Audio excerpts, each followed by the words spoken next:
Dive into the Eagles and the Steelers and get some more insight. Johnny Mac was at the game last night at Lincoln Financial Field, and he joins us now on the Boardwalk Honda Hotline with his observations from the Eagles and the Steelers. He writes at 973 ESPN, and you can hear him every day on the Sports Bash at this time, and he joins us now on the Boardwalk Honda Hotline.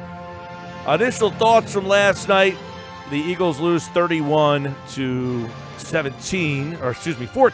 against the Pittsburgh Steelers, John. But, we talked about it at the top of the show.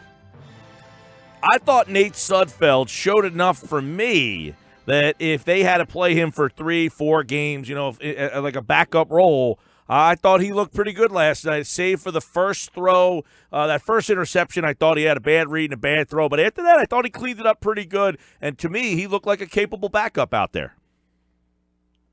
Yeah, I thought he was fine. You had the one bad read, as you mentioned, and he was really beating himself up over that. The second interception wasn't his fault. That's Bryce Treggs running the wrong route, and he was out of practice for a while on the NFI list, so maybe they're not on the same page. I thought overall he was fine, and you see the big home run to Shelton Gibson. He shows the arm strength, and I think that's one of the things you had to see was him pushing the football down the field. My issue is he doesn't tend to do that when he's facing zone coverage.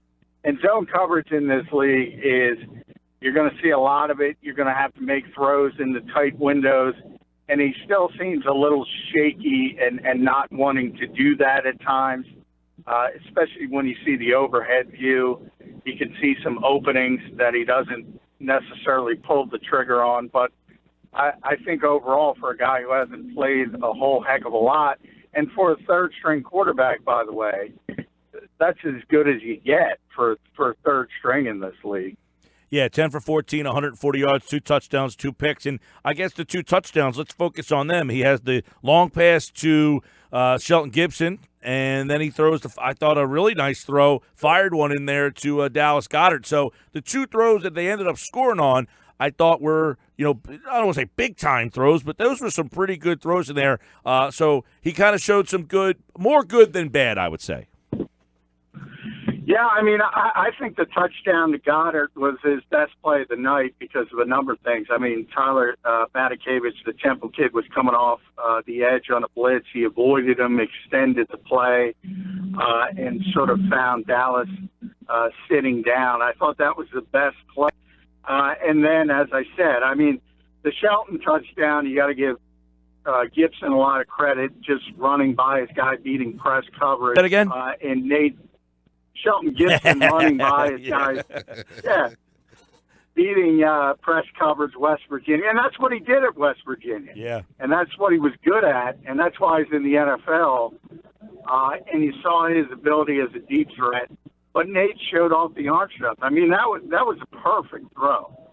Yeah, dropped it right in there. Shelton made it easy for him because he beat the coverage. But nonetheless, you got to give both sides of that equation plenty of credit. Yeah, and Peterson was asked about him, and Shelton himself was asked about the difference between him. And this is a lot of guys, first year to second year. He's a fifth-round pick. It's not like he was a first-round pick that came with a lot of expectations. But, he was asked, Shelton and Doug, about what the difference was, and a lot of these answers always are confidence. These guys, they know the offense better, they know the terminology better, and in the NFL, you know this, John, a split second, if I'm just not sure if I'm supposed to make an inside move real quick or an outside move, that sometimes is the difference in success and failure. Yeah, Shelton's been really honest about it. He says all the time he was thinking too much last year. He wasn't asked to run a ton of different routes in college at West Virginia. And, that half a step, as you mentioned, half a second, when you're thinking about what you should do instead of just doing it, can make all the difference. And everybody has mentioned that with Shelton.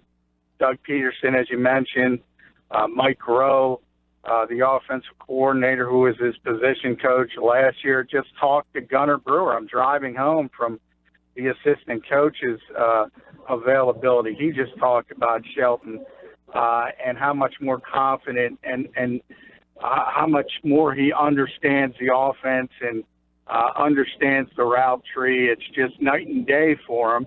And then you add in, I always say, nobody thinks about the off-the-field aspect and the fact that all these kids are coming in, moving into a different city, just finding places to live, fitting in with a new crowd, new teammates.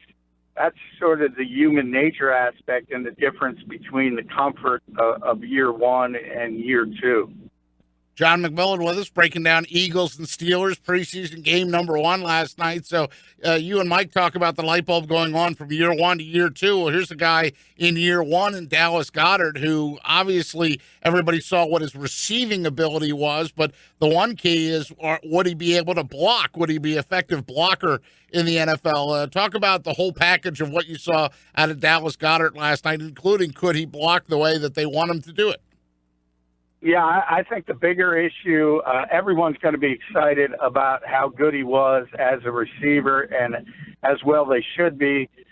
He's got a chance to be a dominant receiving tight end in this league. But I think the more positive sign was his blocking. And they had him doing a number of wham blocks on the defensive tackles. He admitted after the game he was never asked to do that in college, but he's willing to do it. He's got the frame to do it. He's a really big kid, and he seems to be embracing it, and that's half the battle. It's like playing defense in the NBA. It tends to be everybody's a great athlete, so it tends to be the guys that want to do it and that want to work on it and that show enthusiasm and aggressiveness for it. Well, that's kind of the same thing in blocking in the NFL. If you're 6'5", 260, there's no reason you can't block, at least at a competent level. And I think even though he was spectacular as a receiver, I think that was the bigger sign, the fact that he did a good job as a blocker.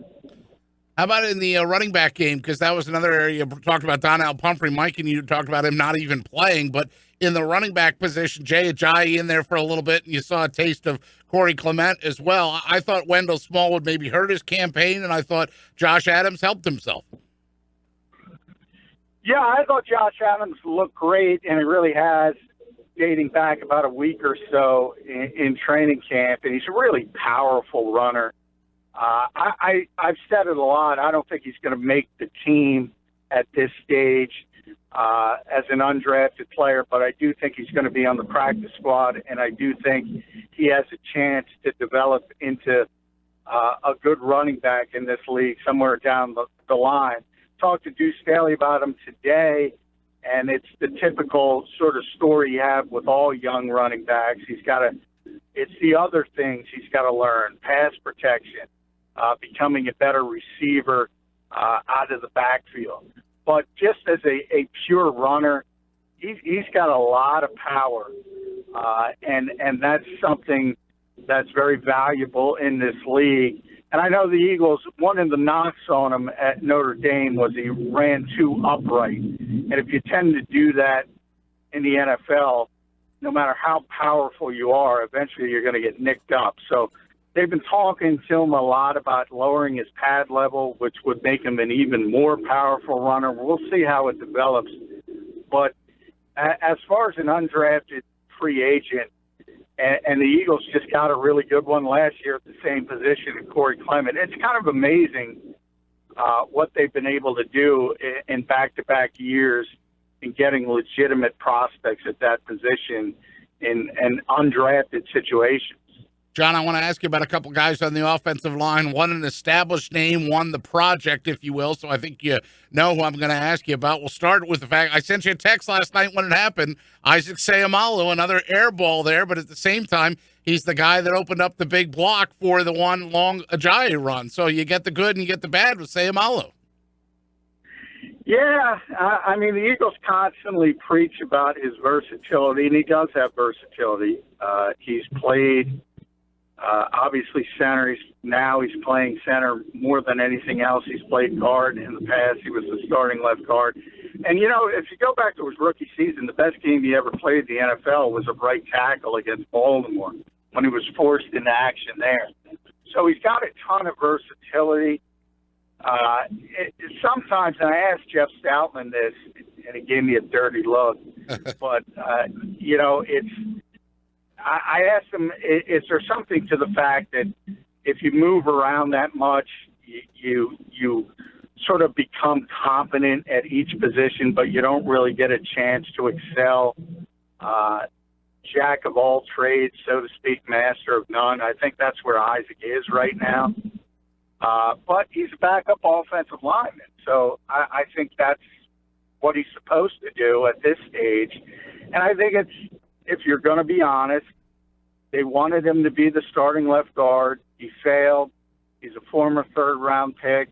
I still think there's a chance he could be traded, depending on the development of some of the younger offensive linemen. I know this team is very, very high on Matt Pryor. I think he's going to make this football team. So if the numbers start to become an issue, I think he's one of those natural guys that Howie Roseman's going to try to pedal around the league and see if he can get something back for him. And then, of course, I mentioned the project, and that would be Jordan Mailata, the early sack, obviously. But I thought he settled down. I mean, what was your – because I know in your He's a massive review man. On 97.3 ESPN.com, you had the stock exchange out. You had him not as the bull. You had him as the bear. Yeah, I mean, I did have him as the bear, but more so because he's got such a long way to go. I think you're exactly right. He gave up the sack and it was a strip sack turnover on his first, pass protection play. It was his third play overall, but the first time he had a pass set, you could almost see it coming. He's so raw. But that said, he settled down from there. He really did. And he was pretty good from that point forward. Now, hey, I'm going to be honest. I think Joe Callahan looked like a scared cat when he first came into the game, and the reason why was because Jordan Mailata was the left tackle, Taylor Hart was the right tackle. And we all talk about the leap Jordan is trying to make from second-tier Australian rugby to the NFL. Taylor Hart is a former defensive lineman trying to switch to be an offensive tackle. So Joe was kind of scared early, but he settled down, and that's because Mailata and Taylor Hart got better as the game wore on. And I did point out that Mailata drew a couple penalties, he had the offsides, the neutral zone infraction. So, I mean, he's being taught something. Yeah, well, by the way, John, I thought when he got his hands, when he settled in, he was manhandling some dudes. He's a huge man. Yeah, he's a big guy. Measurables wise, he's obviously got the strength, and he's obviously got the speed, and he's obviously got the size to play that position. He's almost the prototype of what you want as far as his length and what he can do from as I said, a triangle measurable standpoint. Problem is he's never played the sport. So, the technique is not there. Even if you look at the sack guys, if you watch it, he's got a tremendous sort of kick slide to get out there, and he's exactly where you're supposed to be, and then he sort of loses leverage because he doesn't know how to play the game. If that's Jason Peters or if that's Big V, that's perfect form, and you're going to stone the pass rusher. He's just got to get the technique down to go with the physical skills he has. And it's going to take a while. It's not going to happen by week one. This is a multi-year project, and we'll see how he develops after a year on the practice squad. Any scared moments around that building last night when Sidney Jones was on the ground? Now, let me ask you. I was listening to the game on the radio when that happened, but I had the game on my YouTube TV in the car, so I wasn't watching intently, but I heard the radio broadcast, Jones is down. He tried to get up, and then he went down to a knee. Now, when I looked over to the video, it appeared that he was kind of like had his heel dug in the ground with his kind of toes in the air, almost like stretching out his, calf area, which would be concerning considering he had that Achilles problem. But any scare afterwards from Sidney Jones? No, not really. I think people saw it right away and were immediately scared. But as you watched it, and he walked off by himself, so that was the first good sign. And then as he was worked on the trainer's table, they just kind of taped up his left foot and ankle, and he stayed on the field. So that was the second positive sign, because if there was any chance it was anything serious, they're obviously going to take it right into the locker room. And then obviously after the game, he confirmed it was just a sprained ankle. So everything's copacetic that way. Nothing to be concerned about. But, yeah, I mean, right away with his injury history, yeah, immediacy people were concerned, but it was pretty clear it wasn't that serious. That's probably one of the bigger highlights of the game, right? That they came out mostly healthy, right, John? Yeah, that's always the highlight. And you see it around the league. There were a number of teams that had significant injuries, 2 ACLs for one team, I forget offhand. And the Eagles came out relatively healthy, no serious injuries. And that's far bigger win than the loss on the scoreboard. Nobody should care about the loss. I hope nobody did. No. You guys probably know better than me, but I don't know if you've got any people complaining. Carson Wentz didn't play. Nick Foles didn't play. The top 4 receivers, Alshon Jeffrey, Nelson Aguilar, Mike Wallace, Zach Ertz did not play. One guy who also didn't play was Donnell Pumphrey. What happened there? Doug confirmed after the game he suffered some kind of lower body injury. Again, we're still in hockey terminology time. So tomorrow we'll probably get a chance to talk to Donnell. Maybe he'll tell us exactly what it is. I saw him in the locker room after the game. He seemed fine. It must have happened in the walkthrough because he practiced on Tuesday, and who knows what it is. Could be a hamstring, could be an ankle, but that's not helpful for him, obviously, because you're looking at a guy who needs to prove he can handle the physicality of the NFL game, and these preseason games are more important for him than, say, Zach Ertz or Darren Sproles or Jason Peters, who are sort of those veteran guys who actually dressed but didn't play at all. Yeah, and another interesting, takeaway from last night, I thought Camus played pretty well. I mean, 6 tackles, 2 for loss. I mean, if he was trying to make a statement that, hey, I can handle for the ball, he looked good last night. Even though Nate Geary got the start there, I mean, I thought Camus maybe outshined him a little bit. Well, I don't know, because remember, Nate was playing against the better players, and he played pretty well as well, I think. I think people got mad at him because it was his friendly fire that hurt Sidney Jones. But I think they're very similar players in the fact that Nate was a safety at Nebraska. Camus was sort of a rover in college. They both had to bulk up, and they're both fighting for the same position. The strength is coverage, and I think Nate's just a little bit ahead as far as his coverage ability. And, sometimes you do have to understand that guys who make splash plays later in the game, they're doing it against the lesser players. So you have to work that in as well. I think it's pretty clear the coaching staff thinks Nate's in the lead, and I don't think he did anything to hurt himself. Mm-hmm. And then, obviously, we take a look at some of the battles that are going on. Devontae Ballsby, you keep talking about it. They like him, and he played well last night. I don't know if that pushes them to try to make phone calls about a guy like Darby, but I thought Ballsby handled himself pretty well last night. Yeah, I thought he would. He played a lot. He and Rasul were the guys who played the most. And Rasul had an interesting game, great interception, but he also gave up 2 touchdowns.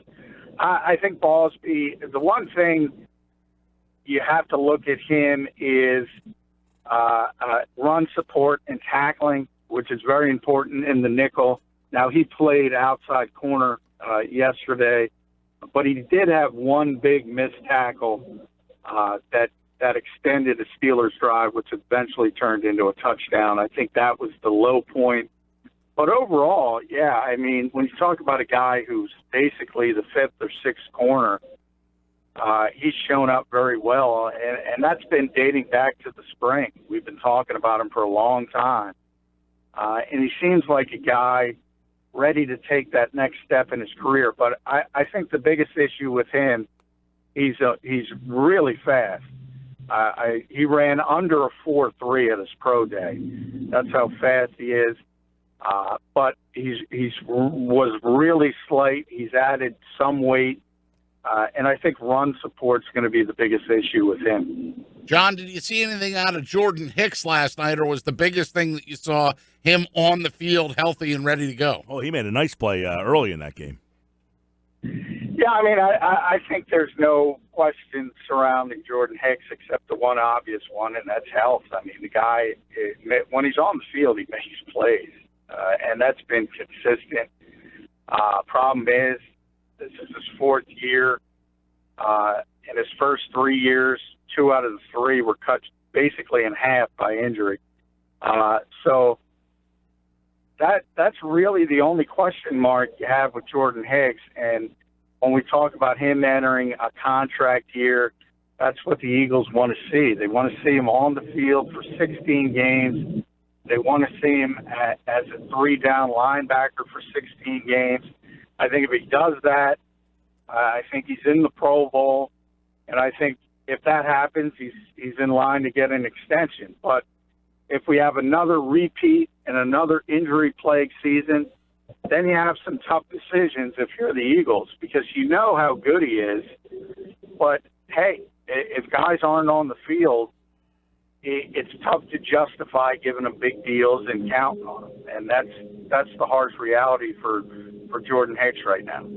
John, we'll leave you with this. I mean, typically nobody gets cut from the first game, but did anybody, stand out enough last night that you may have said, you know what, that guy proved to me that he's going to make this team? I'm starting to think, because of a number of sort of reasons, and the fact that Donnell Pumphrey wasn't able to get on the field, the fact that Matt Jones is hurt and hasn't been able to practice and be on the field last night. And then we mentioned him earlier, Josh Adams kind of showed up.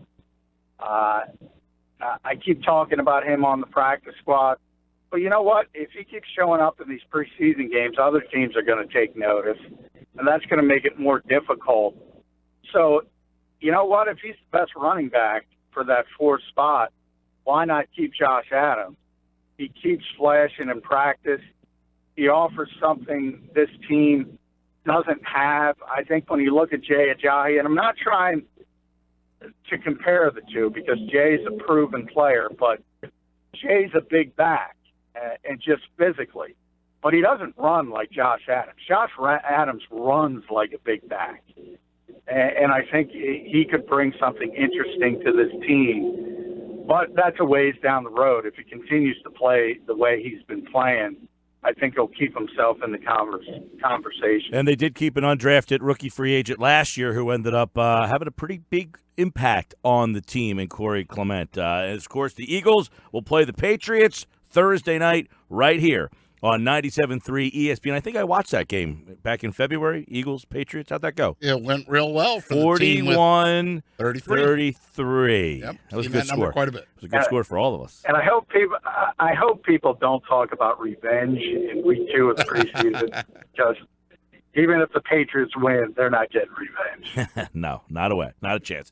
All right, Johnny Mac with more on the Eagles. And, of course, you can check him out right here daily on the Sports Bash on the Boardwalk Honda Hotline. Follow him on Twitter at JF McMullen.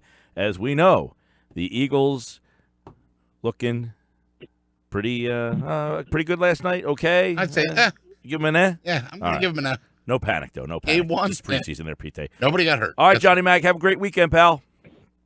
All right. Thank you, guys.